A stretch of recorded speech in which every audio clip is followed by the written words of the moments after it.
Shabba! Remember this? Simple Minds. What a brilliantly named group.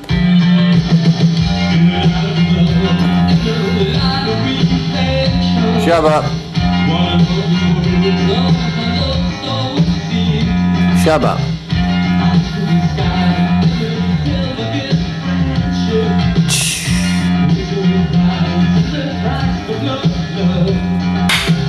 Do you remember right side of midnight? No.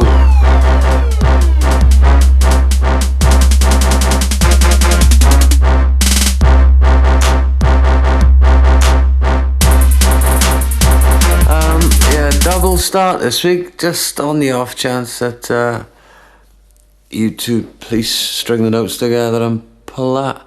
Hiya, right, welcome back to the, I don't even know what this is called anymore, Griffs Lectures. I'm back in Pearl Towers. Oh God, it's been a while, hasn't it?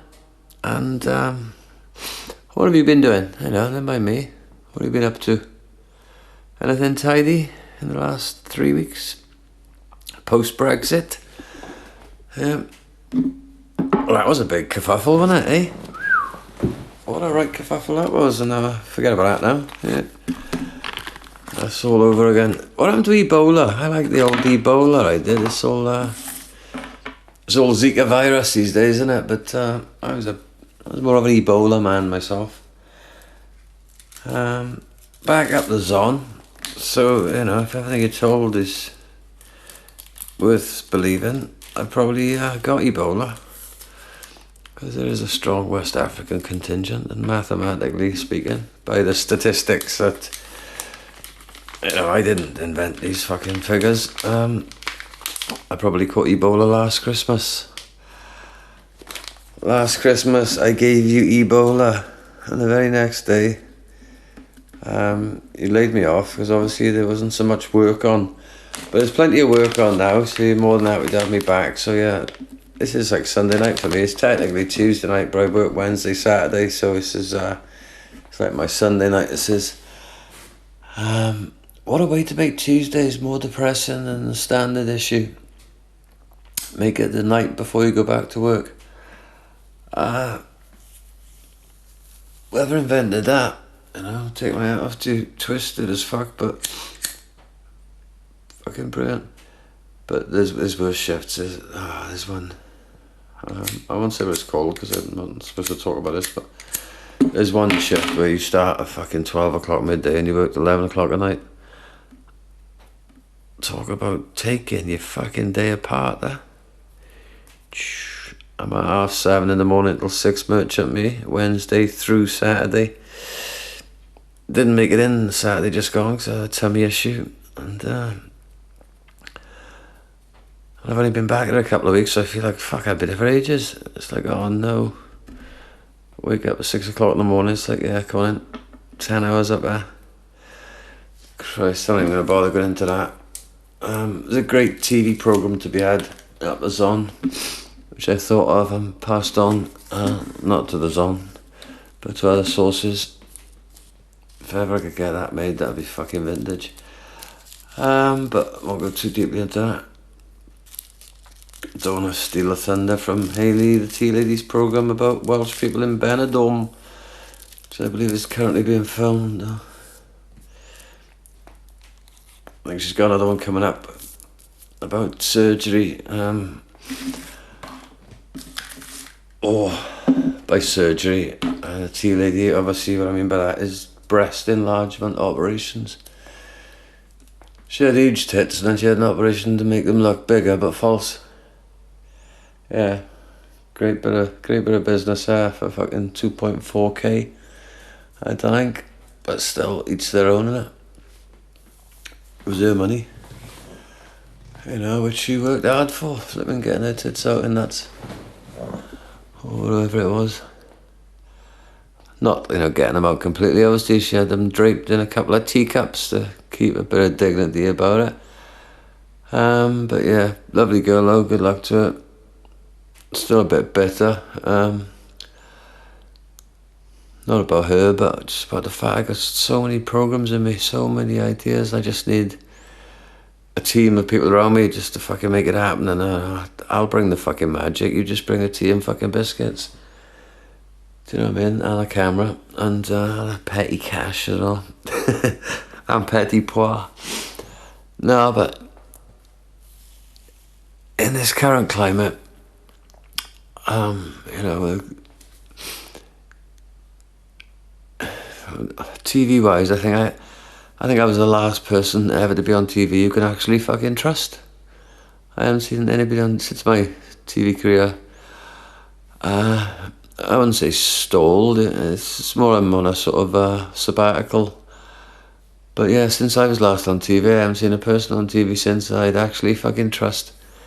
And being a people's champion, as I described myself in the past, a one-man ant and deck, I could, you know, unite the generations in a common cause, find where our, you know, common enemies are, unite the nations, unite the ethnicities, reintroduce what Chickenhead calls ethnic banter in the workplace. Apparently that's illegal now, which is absolute nonsense. You know, if you can't attack somebody for their weak points, what can you attack? And, you know, I don't mean their ethnicity being a weak point, but the bontre, the associated bontre. You know, it's the same with me. I love this. Let's kick racism out of football, and every time I go up to Liberty, I have to listen to the away fans calling me accusing me of being somebody who's into bestiality, which, you know, is probably worse than being a paedophile in terms of embarrassing, but probably only second to being a paedophile in terms of what a cunt. You know, they always say, ooh, a murderer. If you murder somebody, you know, yeah, right, they had a bad 5 minutes at the end, but they've fucking gone. Obviously, you caused the grief to those left behind, but there are crimes where, you know, you could punish somebody and their punishment lasts for fucking 50 years, not 5 minutes, you know what I mean? But yeah, anyway, kick racism out of football, but go down to Swansea and call Griff a sheepshagger if you like, that's cool. Yeah, no, yeah, that's fine, don't worry about it. Don't want this political correctness to get too fucking carried away, you know? If you start including the fucking Caucasians, it's gonna go fucking nuts, you know what I mean? Welsh lives matter. Fucking hell. There's carnage going on these days. I actually, right, I'm not intelligent. I'm not stupid, right, but I'm not intelligent enough, I've realised over the last year, to actually keep up with what the fuck is supposedly going on in this world. I can't follow it anymore. I'd love to go to a desert island. I know it sounds childish as fuck, but I'd love to go to a desert island for like a year. No contact with the outside world whatsoever. And just to see what effect it has on your brain. Do you know what I mean? You know, if you just got up and just wandered around this island every day, looking for food, looking for wood, just, you know, trying to make your hut a bit more comfortable. Just generally amusing yourself. It'd be very interesting to see, you know, how far removed are we from human beings of, you know, what this is supposed to be all about. You know, do I have to sit here in my kitchen, right, talking into a recording device to put it onto another device, to feed it into some sort of system where people can opt in or out of listening to it as a way of communicating, you know, what I'm thinking to another human being? You know, this is how trapped I am, and I'm intellectually blessed. Can you imagine the proper retards? You know, how much a lifetime of... I was thinking about North Korea last night. They said, oh, well, what it is, they're just fucking... From birth, you know, they're fed this thing about, you know, the ruling family of North Korea or whatever, and they're treated as gods or royalty or whatever, because people are just, you know, force-fed, these rules and this thing from birth, so it's like a sort of hypnosis. It's fucking same everywhere, you fucking wankers. It's the same fucking everywhere. If you put the Queen on hold for the last 100 years, right, just forgot about, pretend you scrapped royalty 100 years ago and then wheel them out tomorrow and say, right, we're bringing them back now and these are the rules, this is where they're going to live, this is how much money you've got to give them, this is what they're going to do. You'd be fucking kicking them out the fucking door. They'd have absolutely fucking no chance. Absolutely no chance. What a crock of fucking shit. The Queen. She's lost her fucking looks over the last 18 months. She used to be a little corker. But nah, weird bunch. Weird bunches everywhere. It's, like I say, I can't keep up. I can't keep track. I can't connect with my own people properly. I just walked past a pub just now, and it's one of these pubs where older people tend to go. And there's like loads of people in there, in their sort of 50s, 60s, sitting there in a pub, in a public place, discussing what's going on in their heads and their lives. Do you know what I mean? Remember that? Remember pubs? They've been practically outlawed now. I walked past the pub just before it, right? The George. I'm referring to the Brunswick originally and then the George, but I walked past the George and it looked like it was closing up for the night, and somebody told me they'd stopped tap at 10 o'clock on Friday recently. And I wrote this sort of 4-line sketch of me going up to the bar saying, "Can I have a pint?" And they said, "We're closed." And they said, "You can't be closed, you're a pub, it's 10 o'clock. "Yeah, but there's nobody in here, it's not worth staying open." I say, "Yeah, well, I'm in here." And they say, "Yeah, but it's not worth staying on for one person." And I say, "Yeah, well, you obviously haven't seen me playing the Bandits." And then it's hysterical, obviously, and that's that. So I wrote that sketch walking past a pub that looked like it was closing very early tonight. And then went past the Brunswick where there was quite a few different gatherings of quite, pleasant looking 50, 60-year-olds, probably the last generation who didn't get caught up in all this internet fucking social media bullshit.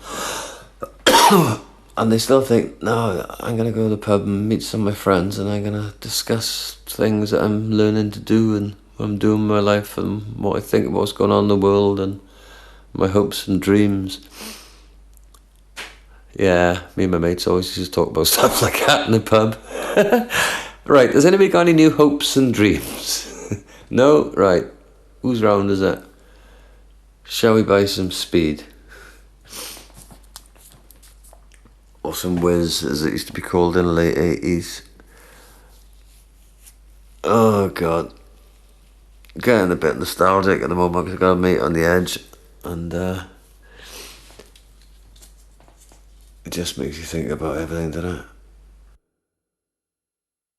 Oh, fuck off, you fat cunt. Yeah, alright, where are we? Part 2, this is probably going to be, hopefully. Just listen to the radio. Absolute Radio, it is Absolute Radio. I listen to it all the time if I'm not listening to TalkSport. So I do, on my working days, tend to camp out in my kitchen. My kids aren't here. Don't know why. Avoid the TV in it. Ooh, if I'm not on it, what's the point of fucking watching it? As my fans keep saying to me. Yeah, but I was listening to Absolute Radio just now, and that fat cunt James Corden, come on, doing an advert for We Buy Any Car, and his voice fucking goes through me.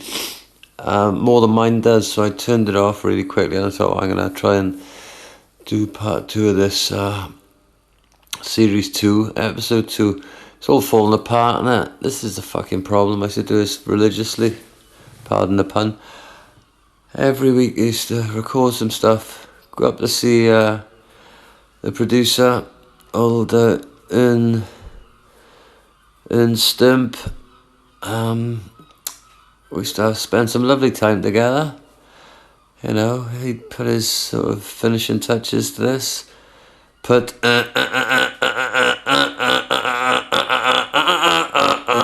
as and when required. And yeah, we used to have a great old bloody, couple of beverados, couple of fruits, for the fruits of our labour, as I've christened it. I think we did about 15 weekly, 15 lectures over 15 weeks. What a bloody effort for me, don't get me wrong. There's a lot of them it's not so much I'm not happy with them. Christ, I listen back to them because, I'm a narcissist.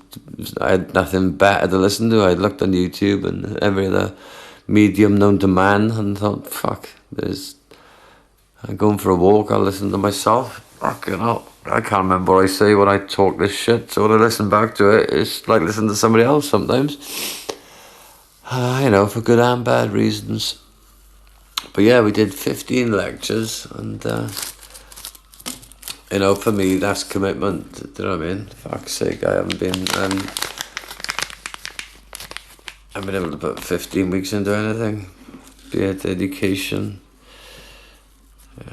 something you got obliged to do.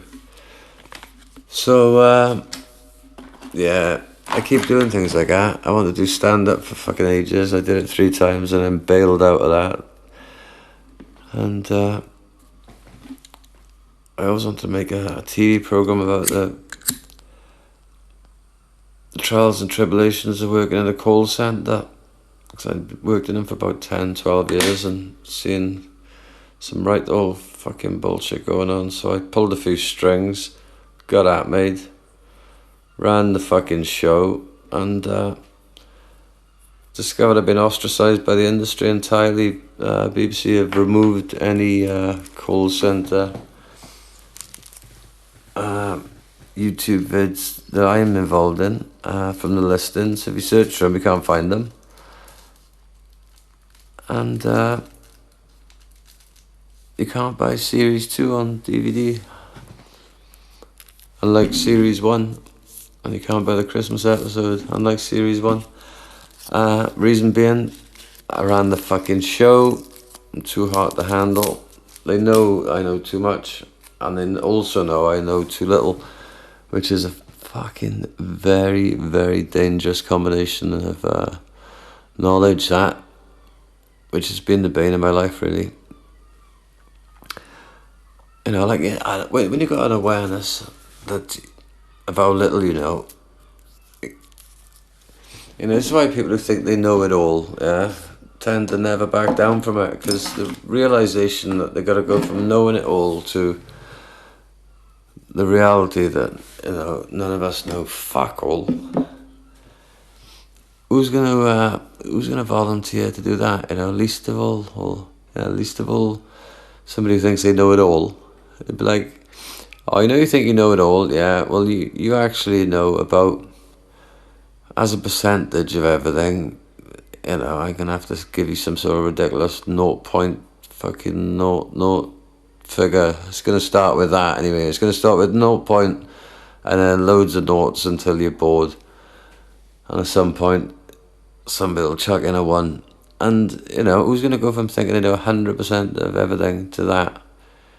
So people who think they know it all live and die thinking they know it all, and, rarely picking up any new stuff because, like what? But I've come to the realisation of how little I know. If you want to break yourself down into a grain of sand, imagine we were all like once rocks and shells, and we've all been trampled into individual grains of sand. And you put yourself under a microscope, seen beautiful pictures, I'm sure a lot of you guys at home have, of sand under the microscope. It's an unbelievable. If you've never seen it, check it out. It's widely available, I'm sure, if you use your Petrocellian tendencies. That's what it's like. You think of just yourself, innit? Just trying to work yourself out, and it's like, whoa, hang on a fucking minute. I was talking to somebody on Facebook earlier, and it dawned on me that my career choices, I've realised that I'm 46 now. I'll be 47 in a couple of weeks. You know, if you comment in the comments section if you want information on how to actually get a present to me. I'll get Katie Lang to respond there to you with details. But I'll be 47 soon. So, and I've worked, contrary to people's opinion of me being lazy, 16, I've been working since I was 16, so I've been working for 30 years, and I'd say I've probably worked for about 24 of them. Probably spent 3 of those sort of depressed by adjudication. Well, on the sick, anyway. I'm not trying to fucking go all, it was just giving you a breakdown of my working stats, my career stats. But the point of what I'm fucking saying is I've been working for fucking 30 years, it seems like most of the time. It is. And 95%, I'd say, was a rough figure, but very accurate as I quickly sort of transport through time. 95% of the jobs I've had have been what I've realised tonight has been a form of self-harm. I've done it through drinking drugs and all that, and it's like a mental sort of self-harm. And don't get me wrong, fucking love it as well. That's part of the confusion. But my working career has been a form of self-harm. It's that you can't drink 24 hours a day or do drugs 24 hours a day and survive. So my brain is sort of right, you need at least 8 hours off from all this fucking shit now for the next 30 years. I know, but you gotta fuck with yourself.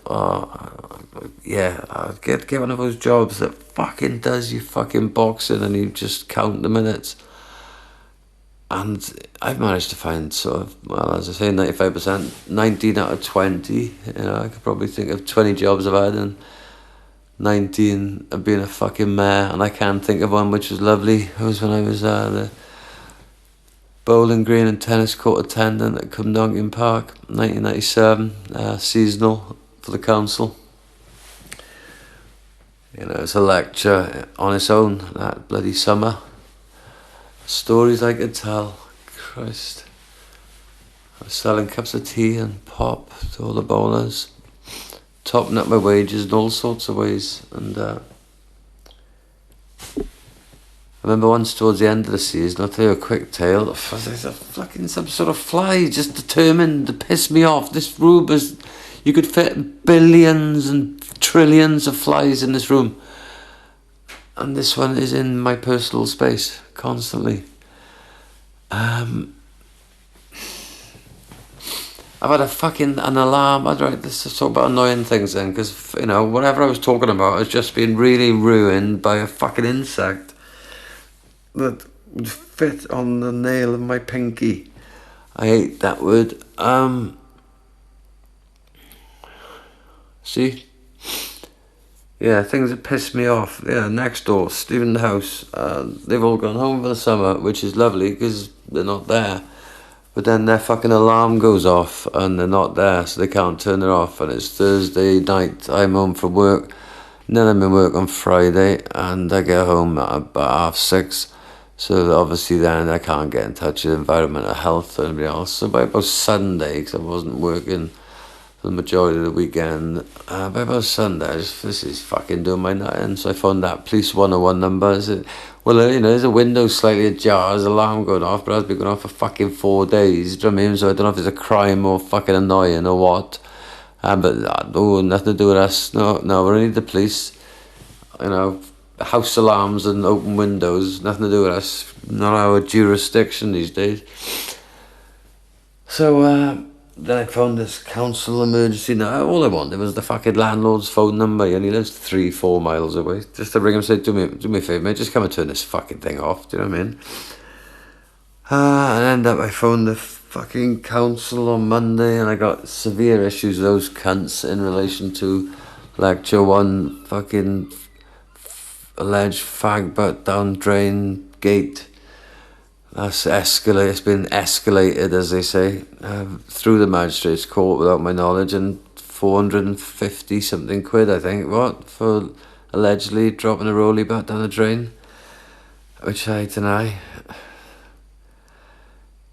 You know, so I'm not best pleased with the council. Actually tried to take a bit of revenge the other day, so fucked I am. I sent a tweet to the Pokemon Go Twitter account. I saw a tweet mentioning some fucking rare Pokemon. So I said in this tweet, oh, this Pokemon has been spotted in County Hall in Swansea by the housing benefits section. You know, hoping that it went viral, sending thousands of Pokemon hunters into the housing benefits section. That's causing an absolute breakdown in the council systems, but not a lot seems to have come of it. There's a bloke in work who's one of these Pokemon fucking Go characters, and oh god, don't even get me started on him. He's alright, do you know what I mean? But he's only like 20 or something, and breaks in this really high voice sometimes, and I always feel like I should say something to him when he does it. It's like, what? That was weird. He just voice went completely different to what it normally does. But I don't say anything to him in case it stops him doing it, because it's really amusing. But he's on about all this Pokemon stuff the other day on breaking. It's me and another guy, and I actually said to the other guy, are you following this? Because I'm not. I just had to shut him down. Just had to shut his conversation down. And basically, between the three of us sitting at a table, him going on about all this and that, and fucking total bollocks. Like, and, you know, after about 40 seconds, you know, after a quick conflab between me and the other guy, we had to say, look, there's nobody listening, mate. You know, we got fucking about 8 minutes here before we got to go fucking back to the mill. You know, so just shut up, like, unless you're gonna, you know, say something and go, yay, like you do at the end of some sentences. Oh, golly gumdrops. Yeah. So he's my new best friend, is he? Oh, Jesus Christ. That's the problem when you're in and out of the fucking Zonathon like a fucking idiot. You're like Full Metal Jacket, do you know what I mean? Your initial fucking training group, you know, you got these weird bonds because you don't know what the fuck's going on in there. It's like I'm on my 3rd tour of duty now, and all these sort of newbie grunts are fucking giving it all the same pat that I heard when I was at that stage. Do you know what I mean? You need to fucking toughen up psychologically, mate. You don't realise this is a fucking long, long war. We may have to come back many, many times to this place to work out why we're fucking doing it. Yeah, so I was on about something, and the Flyers actually fucking left me alone since I said it. I'm now thinking, right, where's it gone? For the first time in about, it was about 2 minutes, it was harassing me before I even allowed it to fucking become part of this broadcast. Jesus Christ, that's the thing, innit? Is, you know, when I try to be creative, you're just so bloody vulnerable. See, this could have been the comeback that I've been looking for, and instead, you know, what are you gonna get? You know, I was about to bail out then, thinking, you know, oh fuck, and I think I've just spotted him. I've actually got my glasses off because I've got no need to see anything, and I'm talking. So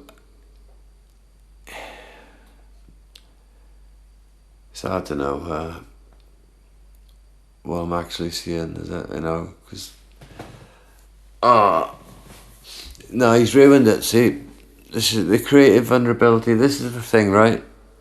When you operate at the tangents, just the frequencies, the bandwidths, the time zones, the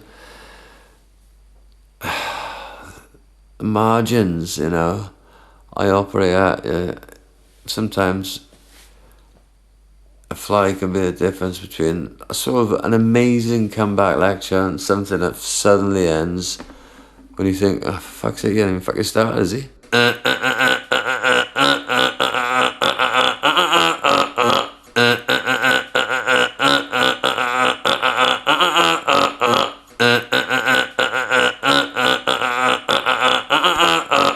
And what I have discovered is something that could be considered quite disturbing to many people.